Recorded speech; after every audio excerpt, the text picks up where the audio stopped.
In a workshop somewhere in America, a lathe is turning. The iron was poured sometime in the 1940s, gray and heavy. Cast before most of the people now alive were born. Its ways were scraped flat by hand. Its bearings were built to be rebuilt, and after 80 years of work, it still holds a tolerance of 1/1000th of an inch, tighter than the width of a human hair. The machine is still alive. The company that made it is not. How a thing of iron outlasted the empire that forged it is the question this story answers. In 1975, 500 factory workers in South Bend, Indiana, did something with no precedent in American capitalism. They bought the company. Every share, every machine, every blueprint. They assembled $9. $2 million in federal loans, city bonds, and bank financing, put no money down, and became, overnight, the largest 100% employee-owned company in the United States. 5 years later, those same workers walked off the job. They formed picket lines outside the factory they legally owned. They shouted at the managers they technically employed. The owners were on strike against themselves. But the strike is not the story. The story is the promise that came before it and the thing that was left behind after. It begins with two identical twin brothers from County Cork, Ireland, who built the most important lathe company in American history. They wrote the book that trained a generation of machinists, more than 2.5 million copies of it. They armed the United States Navy through a world war, and they made one stubborn promise: that precision should belong to the common man, not only to heavy industry. This is the story of how that promise built an empire, how the empire was sold to men who counted money instead of parts, and how an idea meant to hand workers their own destiny instead taught them a harder lesson about the difference between owning a thing and controlling it. Every week, we tell the stories behind the machines that made the modern world. Give the video a like and subscribe if you want to keep hearing them. The brothers were born around 1870 in County Cork, Ireland, into a working-class Irish Catholic household. Their father was Daniel. Their mother, Mary, died giving birth to them. Sometime in that decade, the family crossed the Atlantic and settled in Connecticut, where the twins grew up in public and parochial schools, and, more lastingly, in the trade that would define them. Both worked at the Stanley Works in New Britain, one of the great American toolmakers. Miles spent time at the Edison Phonograph Company, machining the precision parts that made early phonographs run, which placed him, briefly, inside Thomas Edison's industrial orbit. They are said to have studied engineering at Purdue, though the university's own records have never compared. What is certain is that by their mid-30s they had built up some 20 years of tool and die work between them. What they also had was an eye for an empty space. In the early 1900s, precision metalworking was locked inside enormous factories. The big builders, firms like Monarch and Lodge and Shipley, made heavy machines for the factory floor. There was nothing for the independent mechanic, the small-town repair shop, the self-taught man who wanted real accuracy at a price he could afford. John and Miles saw the gap. On November 1, 1906, at the age of 35, they founded the South Bend Lathe Works and rented their first shop for $65 a month in a city already thick with iron and labor. Studebaker, Oliver, Singer, they oversaw the casting, the machining, and the hands scraping themselves. Within 2 years, they had outgrown the rented shop. In 1908, they moved into a former Singer plant at 425 East Madison Street, on the bank of the St. Joseph River, the building that would hold the heart of the company for the next half-century. But the most important decision the brothers ever made had nothing to do with iron. It had to do with paper. In 1907, they printed a small instructional pamphlet on how to run a screw-cutting lathe. Over the following years, it grew into a book, How to Run a Lathe. They wrote it themselves, and it was a work of unusual clarity. Breaking, turning, facing, threading, boring, and knurling into illustrated steps a complete beginner could follow. But the genius was not the book. The genius was what they did with it. South Bend sold the book for as little as 25 cents, gave it away free to vocational schools across the country, and offered those same schools deep discounts on machines. Was a generation of young machinists who learned the trade on South Bend equipment. from South Bend literature, and carried that loyalty for the rest of their working lives. When they opened their own shops or rose to become purchasing managers, they bought the machine they already knew by feel. You could build a cheaper lathe, you could build a bigger one. You could not build a generation of operators who already trusted yours. By the late 1920s, the book had been translated into French, Spanish, and Portuguese. It would run to 56 editions and sell more than 2.5 million copies. By 1929, South Bend was building 47% of every engine lathe made in the United States, with customers in 88 countries. Its cable address for overseas orders was a single word: twins.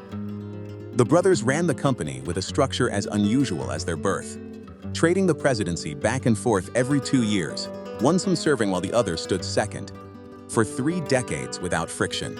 Then the floor fell out. The crash of 1929 erased capital spending across American industry.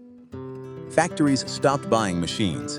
South Bend's order books emptied toward zero, and the brothers faced laying off hundreds of men in the worst economic disaster the country had known. Their answer would define the company for the next 60 years.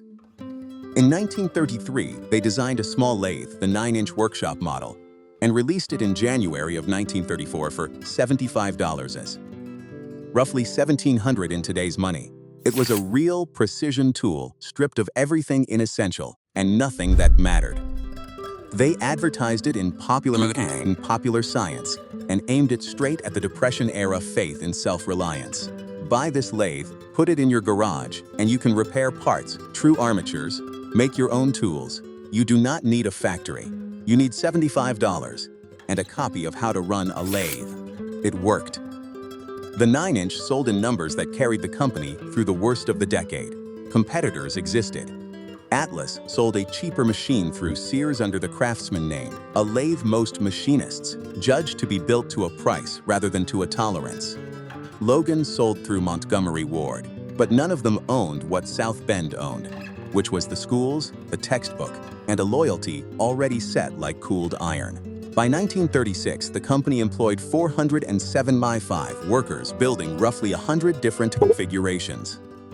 And alongside the 9-inch came the 10-inch family that machinists would come to call the Heavy 10. A machine so well balanced between size, power, and precision that it became one of the most beloved toolroom lathes America ever made. It is the machine still turning in that workshop today. This was the promise, made plain in gray iron and a 25-cent book. Precision should not be the property of heavy industry. It should belong to any man with a bench, a motor, and the will to learn. For 30 years, the O'Brien twins kept it. For 30 years, they kept it. Then the country went to war, and the promise was conscripted. When the United States entered the Second World War, the federal government essentially commandeered the South Bend Lathe Works. Civilian orders stopped. Every machine the factory produced was allotted to the military or to the contractors who armed it. The plant ran around the clock, 3 shifts, 7 days a week, and the experienced machinists, who had built the company's name, were themselves being drafted and shipped to Europe and the Pacific. So South Bend trained women and older men to run the heavy equipment and hold the line. The stakes were not abstract. If a South Bend lathe failed aboard a Navy destroyer in the middle of combat, the ship could not machine its own replacement parts, and men would die. Every worker on the floor understood that. Nearly every vessel in the United States Navy, from aircraft carriers down to small repair tenders, carried a South Bend lathe in its onboard shop. When a ship took battle damage at sea, the machinist's mates could cut a new part on a Heavy 10 bolted to the deck plates. The same Heavy 10 built for a man's garage a decade before. The Army mounted them inside 6x6 trucks, mobile machine shops that followed the tanks and the artillery to the edge of the fighting. On February 3, 1942, the company received the Navy's E Award for Excellence in Production. The surviving twin stood in the front row, the surviving twin. Because by then, there was only one. Miles O'Brien had died on March 20, 1936, in West Palm Beach, Florida, at the age of 64. He was missing 3 fingers, taken by a machine shop accident no record bothered to describe. He left 2 daughters, Marion and Frances. He did not live to see the lathes he designed bolted to the decks of warships. John outlived his brother by 10 years and the war by 1. He died in 1946. The circumstances were never set down in any public record. He left no wife and no children. He had been, by every account that survives, a lifelong bachelor who poured his entire existence into the company and into one loyalty outside it, a charter seat on the board of lay trustees at the University of Notre Dame. Picture the structure they had run: 2 desks, 2 men, the presidency passing back and forth every 2 years like a tool handed across a bench. Now one desk was empty, and then both were. The men who had scraped the first lathe beds by hand, who wrote the book, who made the promise, were gone. What they left behind was a company so well made that it would keep winning for years without them. That was the danger no one saw. The momentum carried it a long way. Millions of GIs had trained on South Bend machines in uniform, and many came home to use the GI Bill at the same vocational schools, fitted with the same lathes that the brothers had been seeding for 40 years. The 50th anniversary in 1956 came with a commemorative coin and a catalog that had outgrown the lathe itself: drill presses, grinders, shapers, a vertical mill. The city reached its peak population in 1960. Then the cracks. Studebaker, South Bend's largest employer, closed its plants in 1963 and turned thousands of men into the street. And the city that ran on heavy industry began its long contraction. But a company is not a machine. It does not run forever on the work already done. In 1950, the O'Brienaires sold the South Bend Lathe Works to American Steel Foundries, a Chicago conglomerate that would later rename itself Amstead Industries. 360 workers came with the building. The price was never disclosed. And here the story changes hands. From the men who counted parts to the men who counted money. Under Amstead, South Bend stopped being a company. It became a line on a larger ledger, a small division inside a corporation that measured it against every other division and judged its returns ordinary. The lathes were still good. The investment was not. When numerical control arrived in the 1960s and the trades visibly began turning toward automation, the division built on manual precision was never handed the capital to follow it. A builder reinvests in the thing he loves. A bean counter funds whatever pays this quarter, and South Bend did not pay enough. By the early 1970s, with cheaper lathes pouring in from Japan and Taiwan, and the market moving toward machines South Bend had never been funded to build, Amstead decided it was finished. The corporation announced it would liquidate the works. 500 people would lose their jobs. In a few years, those same machines would belong to the men who ran them, and those men would walk off the job. What the workers did next turned South Bend Lathe into a case taught in business schools for decades. In February of 1975, the company's president, Richard Boulos, and a local banker named Robert McGinty traveled to Washington and walked into the office of a man named Norman Kurland. Kurland was the Washington counsel for Louis Kelso, a San Francisco lawyer who had spent his career on a single conviction.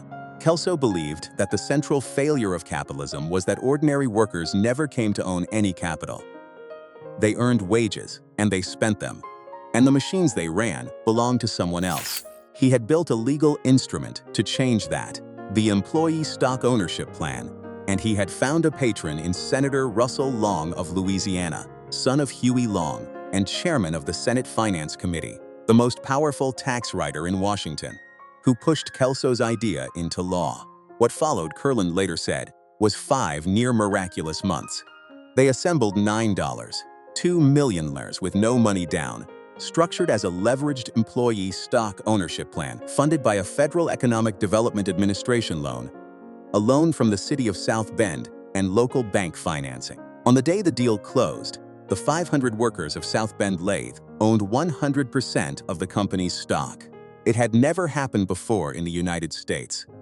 Working people buying an entire company through a leveraged plan, with nothing of their own put down. Kelso himself was a particular kind of American figure, a Navy intelligence officer turned finance attorney, who had co-authored a book called The Capitalist Manifesto, frequented the Bohemian Grove, and wore a blue bow tie dotted in white. The workers had their company. They believed they had their future. For a while, the numbers said they were right. Productivity climbed about 20%. Scrap fell.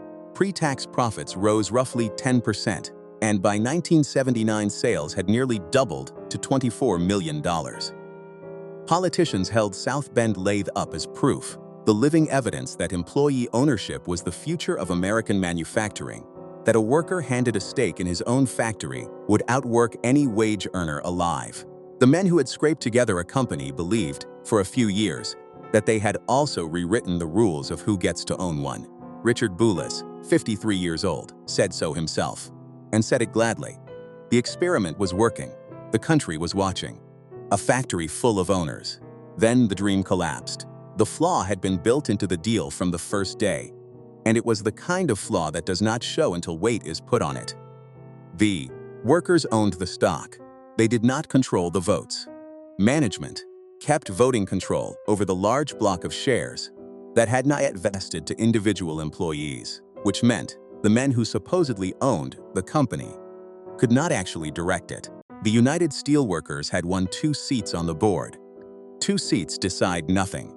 Worse, the 1975 deal had required killing the company's old defined benefit pension, the kind of plan a man works 30 years to collect. And that termination turned the union's regional and national leadership cold. So when the workers later needed the larger union behind them, the larger union was not there. The men on the floor had expected something specific. They expected to be asked. They expected higher wages for the profits they were generating, and dividends on the stock that bore their names. What they were told instead was that the profits could not come to them, because the profits had to service the enormous debt the company had taken on to buy itself. They had borrowed $9 million to become owners, and now ownership meant paying it back. They learned, slowly, and then all at once, that owning a thing and controlling it are 2 entirely different conditions. In August of 1980, United Steelworkers Local 1722 went on strike. The stated grievance was a cost of living adjustment. The real grievance was that the owners had no voice in the thing they owned, and so the national press came to South Bend to record the strangest labor story in a generation. The New York Times wrote it up. Time magazine wrote it up. Employee owners stood on picket lines outside the factory they legally owned and shouted at the managers they technically employed. The owners were on strike against themselves. The strike ran exactly 10 weeks. It ended with most of what caused it unresolved. The men went back to their machines, having proven the one thing Kelso never accounted for. A share of stock is not the same as a say. Ownership without control is just another form of powerlessness. The strike did not kill South Bend Lathe. It broke something inside it that could not be repaired, and then the rest of the world did the killing. Through the 1980s, cheap and steadily better imports came in from Asia and took the American machine tool builders apart one at a time. There was a bitter symmetry to it.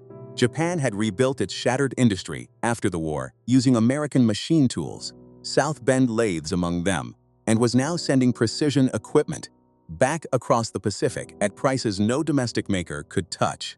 Taiwan came up behind it. South Bend was already suffocating, under the debt of its own purchase, under the poison the strike had left in the building, under the years of automation it had never been funded to buy. To survive, the company that had once set the standard began buying cheaper parts overseas and stamping its own name on them. Old machinists watched the quality slip and felt something close to grief. In 1992, South Bend Lathe filed for Chapter 11. The stock ownership plan was dissolved. The men who had given the company their decades and then bought it were locked out as it was sold off for parts. What was sold off for parts then passed from hand to hand. A man named Norbert Tubes bought the assets and ran them out of California. A Japanese-owned firm, Makino, eventually held the service parts business. By the mid-2000s, the work in South Bend had stopped altogether, and in 2007, the last of it went under the auctioneer's hammer. The plant on Sample Street was torn down, and then the place went quiet. The original building at 425 East Madison Street still stands on the bank of the St. Joseph River, where the twins moved their company in 1908. No machines run inside it now. It is a quiet monument to a thing that is finished, a brick record of 500 men who owned a company and could not save it. For a moment, let it stand for them. The book closed, the factory dark, the river still moving past the wall. But the name carried too much weight to disappear. In March of 2009, a man named Shiraz Balolia bought the South Bend brand, its trademarks, its original blueprints, and what was left of its parts. His own beginning rhymes with the one this story started from. Balolia was born in Mombasa, Kenya, the youngest of 4 in an Indian family, the son of a strict accountant who moved them from city to city chasing work. As a teenager, he kept costs in a Nairobi office. He came to North America, became a citizen in 1993, and met his first lathe in an acquaintance's basement, which changed the direction of his life. In 1983, he founded a machinery company in Bellingham, Washington, on the blunt idea of cutting out the middleman. His first sale earned him $6. A drill press he delivered himself in a Volkswagen van. He did not try to rebuild the factory in Indiana. That was impossible. Instead, he had a new generation of South Bend lathes cast in Taiwan, with German and Japanese bearings, American controls, painted in the old gray, wearing the same brass nameplate. And the old machines never stopped. That is the part that matters. A South Bend poured during the Depression, or during the war, or in the long Eisenhower boom, will still hold a tolerance of 1/1000th of an inch if a careful man keeps it. The cast iron beds, the hand-scraped ways, the bronze and Babbitt bearings a machinist can rebuild on his own bench. None of it was made to last for years. It was made to last for generations. Thousands of them are still turning today. Builders in England, in Australia, in Sweden, in Brazil have copied the design outright. Go back to the lathe we began with. The Heavy 10 still running in that workshop. The empire that built it was sold to men who counted money. The dream of owning it broke on the floor of a 10-week strike.